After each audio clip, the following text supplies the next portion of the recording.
And I'll do the slides. You okay? Yeah. We'll hopefully get them working. Hey everyone, thanks for coming out tonight. Thank you, David, for having me again. My name is Letitia, and I like to describe myself as a wealth preservation strategist. I help real estate investors make sure that their wealth can remain in their families and is and away from the CRA. And you'll find out a little bit about what I do. My connection to the real estate investing world is also because I have firsthand experience as a real estate investor. A number of years ago, I got connected to a realtor that worked with investors out in the Mississauga area, and flipping was the big thing that you see on TV, and I thought that that sounded like a good idea. I did I did a flip successfully. It was a good amount of money, but I found I was trading all my time for managing the flip and so on. So I found it was like a very labor-intensive activity. I still think it can be a great way to make money. So my second property, after that initial flip, he wanted me to keep flipping. Flipping is good business for realtors, I'll admit it. However, I saw that I wasn't going to make any money right away, flipping right away. He was going to make money, which is great. No offense to the realtors in the room. I think there are some good people in the room. So I kept the property as a buy and hold, and I kind of battled with tenant issues for 5 years. It was a very interesting experience. I took on renovations. In the meantime, I became a mom. That became my focus. And I definitely found the buy and hold strategy to be less labor intensive than the flipping, except for the time when I was actively managing renovations, such as putting in that basement suite, and really it was good while the tenants were good. Didn't go so well when one of my tenants decided to trash the place unbeknownst to me, because I didn't have the wherewithal to check on my property every few months. You know, you're supposed to go in and pretend you're checking at least the fire alarms, and anyway, not pretend, you really should check your fire alarms. So anyway, that's the extent of my real estate investing experience. In the meantime, I've been educating myself, and where I'd like to go next is actually into the multi-unit residential space for various reasons as an investor. That being said, my role working with investors, wow, okay. It's comedy. I am the good shishi in your corner. So my background is in financial services. I'm a licensed insurance advisor. Anyway, you may wonder where that comes in, and you'll find out soon. Any luck there, David? It's coming, it's coming. We'll edit all this stuff out. So what I found, and in my struggles of being a first-time landlady, kind of like the accidental landlady, I dealt with so many tenant issues and had to deal with the LTB on one occasion, and landlord-tenant board. And so I started coming to a lot of these groups such as this one, educating myself how to do things better and learning from other investors. And what I found was, I learned about many different strategies of creating wealth in real estate, such as rent to own, construction investing, buy and hold, short-term rentals, you name it, multi-unit investing, and so on. Not a lot of talk, so a lot of it was about how to grow your real estate wealth. I didn't hear much about protecting your wealth on the back end. And I happen, because of my financial services experience, I happen to know that when you are a real estate investor, especially a buy and hold investor, there are some tax consequences that come with that, and that not a lot of people are aware of. So, our lovely topic for the day, really what happens, okay, we kind of slid the slide there. How do I go back, David? Here, I can get it. To hit the left side of the light. I did. Oh, of the light? Yeah, it's moving. Okay, you know what, okay. Is that the one? This is, yeah. So some of you have seen me present. Some of it will be review for those of you who have seen me present already, and I'm adding some new slides. So I know we have a very pleasant topic today, guys. The two inevitabilities of life: death and taxes. So as an investor, you may consider that, okay, when eventually when we all pass away, there are some tax consequences that come with that. You may have heard of probate fees, executor fees, legal and accounting fees.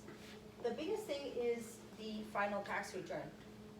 And when we think about somebody's estate plan, so in other words, the topic of today's conversation is how to protect your real estate wealth. And a lot of talk is about creating multi-generational wealth and making sure that your wealth actually endures the test of time.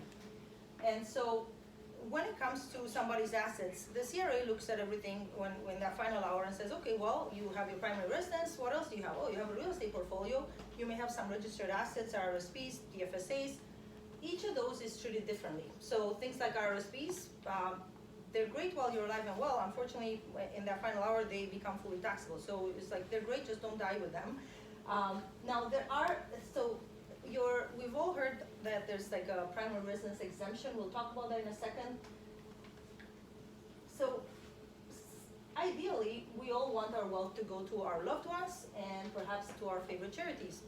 However, in the real world, in that final hour, the CRA shows up with open hands. They are the silent beneficiary to your wealth.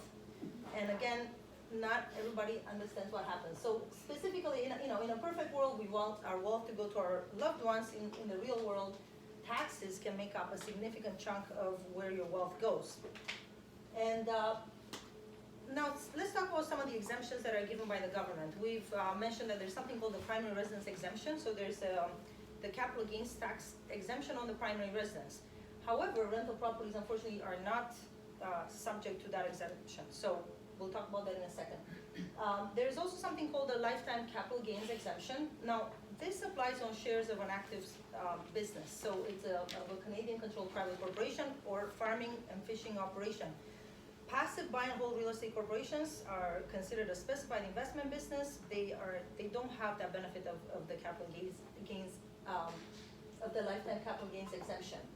Lottery winnings are tax-free, growth in a tax-free savings account. So we mentioned how RSPs are taxable upon somebody's passing. TFSA growth, we all know you benefit from tax shelter growth. You also pay no tax upon disposition. Proceeds from a life insurance policy are also tax-free.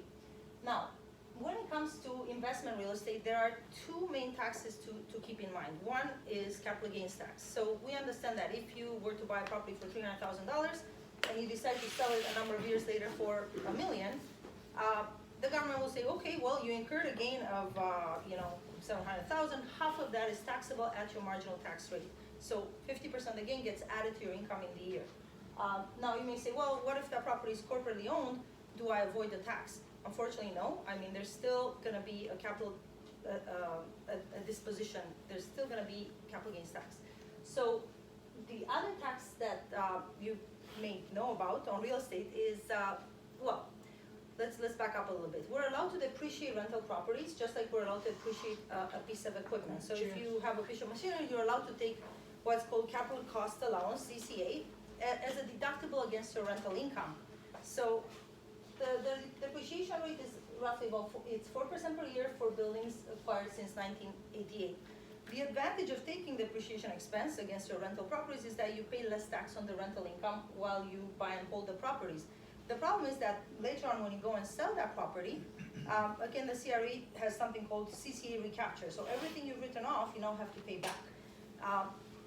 Again, what a lot of people don't realize is that in that final hour, when a taxpayer passes away, there is a deemed disposition of capital property. So that's what the law is. So that will apply now on any rental properties a taxpayer may have. It applies on shares of a private corporation. So I'm well aware that many people have their real estate owned in corporations.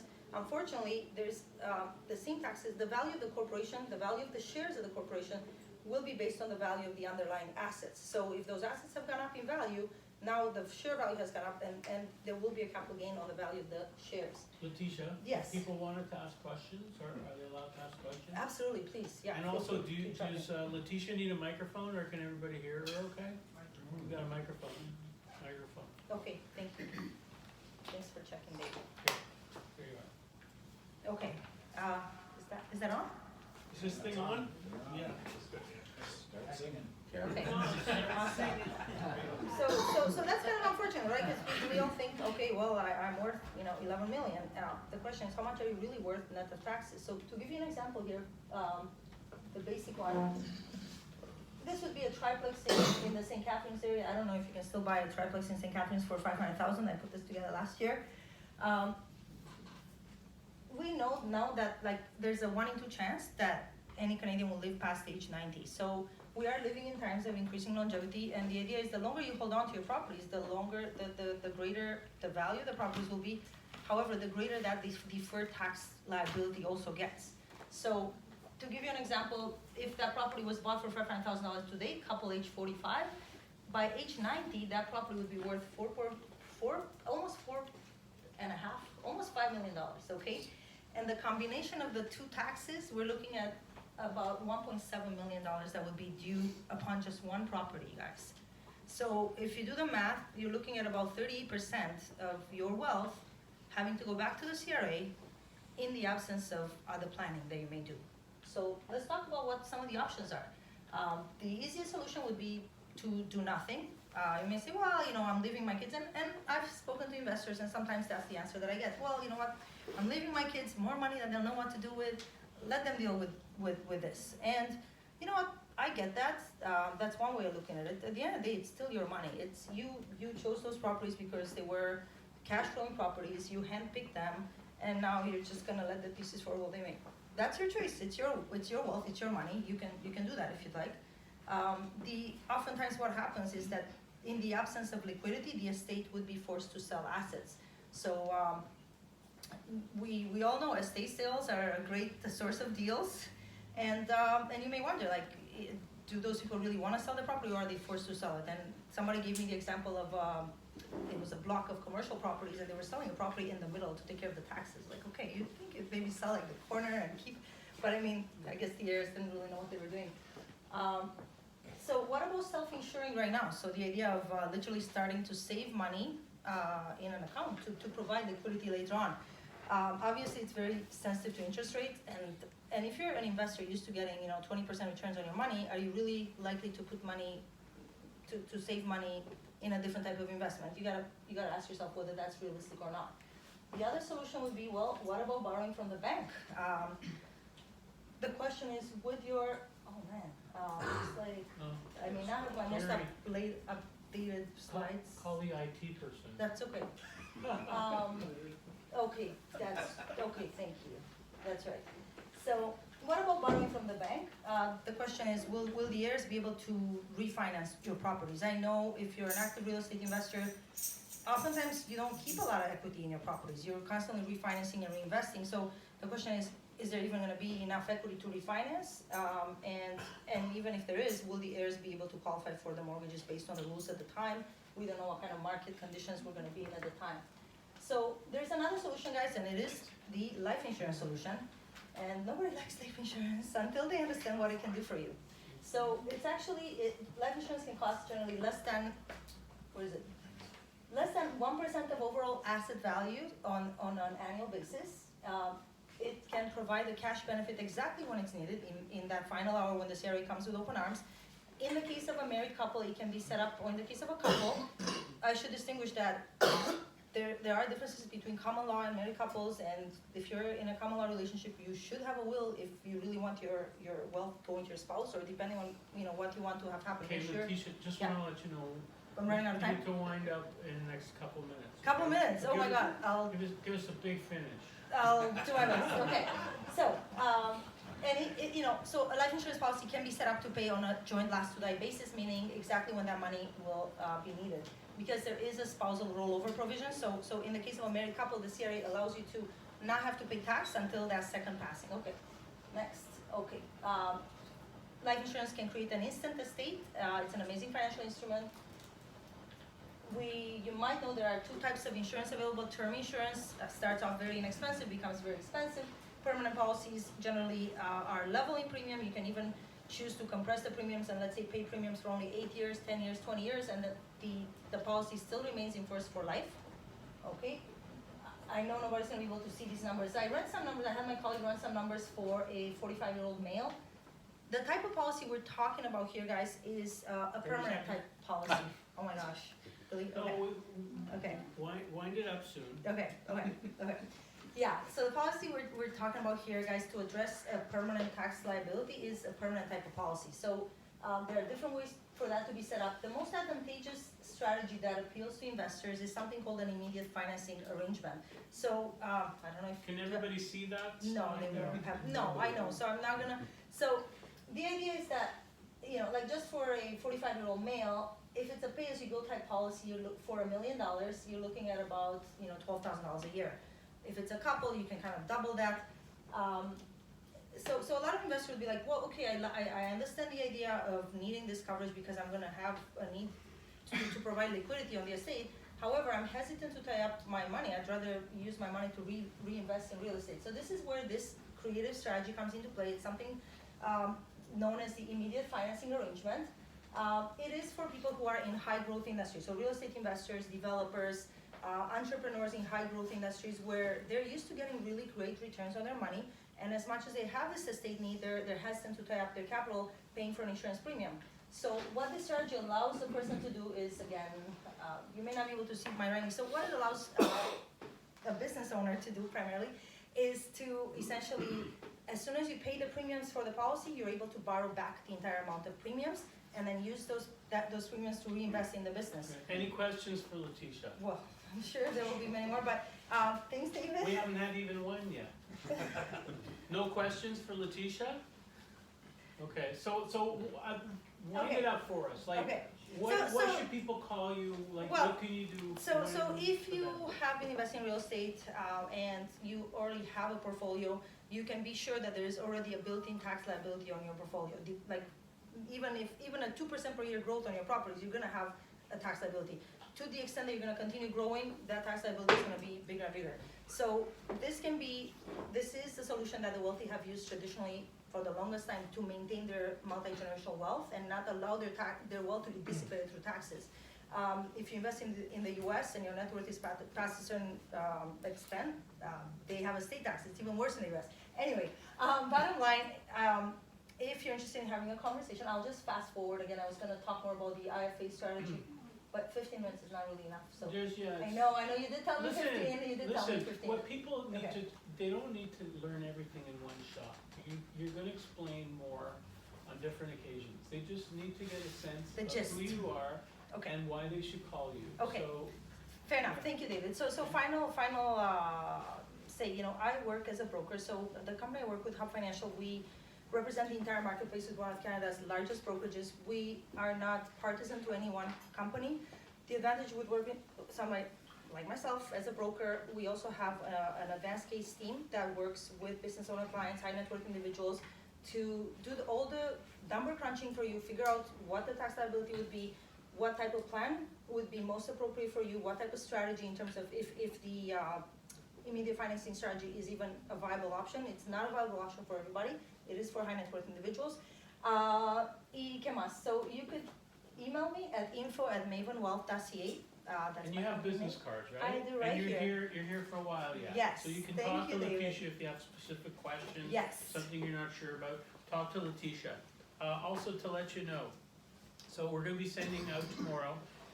Where's the sign-in sheet? If everyone could please sign the sign-in sheet, it's here. If you haven't signed, please pass it down. I'm sorry, not everyone has. Thank you, everybody. Yeah, people in the back, we really appreciate it. I think good talk. Okay, very good. Great turnout tonight. There's two more very brief talks. Mine's like 2 minutes. Jerry's going to do 5 minutes, and Jerry hasn't been here in a while too. So I'll tell you, Jerry's he's going to be with us at least a couple times this month, and then after that he's here every week. So we're going to really turn the heat up. It's going to be exciting and fun. Okay, Jeff Hoffman is here this week, musician. We're going to play some tunes for you later. It is an open mic sort of thing, so as well, if anybody wants to play, sing, whatever, we have instruments. So we have some music. Jeff knows every song, so all you have to do is tell him the song, and he can play the piano, and you can sing. And that's what we're going to do. So it's going to be fun. So yeah, I'll send out this email tomorrow with Jin's contact information. So just make sure I can read your name and how to spell it, please, and thank you. That's awesome. I'll just remind everybody again, okay? Jerry and I and Letitia, Letitia's kind of like in the process, I think, of becoming something more permanent here. I'd like to see, for sure. And without further ado, I give you Jerry Hogenheimer.